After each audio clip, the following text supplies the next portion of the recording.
ఈ దీనుడు మొరపెట్టగా యెహోవా ఆలకించెను. ఈరోజు మనం కూడా దేవుని మొరపెట్టగా మన ప్రార్థన దేవుడు ఆలకిస్తూ ఉంటాడు. దావీదు ప్రార్థన దేవుడు ఆలకించగా, దావీదు ప్రార్థన దేవుడు ఎలాగైతే జవాబిచ్చాడో మన ప్రార్థన కూడా దేవుడు జవాబిస్తూ ఉంటాడట.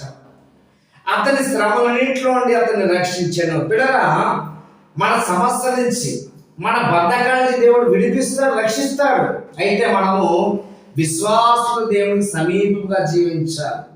విశ్వాసంతో దేవునికి మనం మొరపెట్టేవారిగా ఉండాలి. ఎప్పుడైతే మనం విశ్వాసంతో దేవునికి మొరపెడుతూ మనం దేవుని అడుగుతూ ఉంటామో మన ప్రార్థన దేవుడు ఆలకించి మనల్ని కూడా దేవుడు ఏం చేస్తాడంటే రక్షిస్తాడు. దేవుడు ప్రార్థనకు జవాబిచ్చేవాడు. మనం ప్రార్థన చేయగా దేవుడు ప్రార్థన ఆలకించి మన ప్రార్థనకు దేవుడు ఉత్తరం ఇస్తాడు. దావీదు ప్రార్థనకు దేవుడు ఎలాగైతే జవాబిచ్చాడో మన ప్రార్థన కూడా దేవుడు జవాబిస్తాడు. మనం దేవుడి సమీపంగా మొరపెట్టాలి. దేవా, నా ప్రార్థన నీవు ఆలకించా.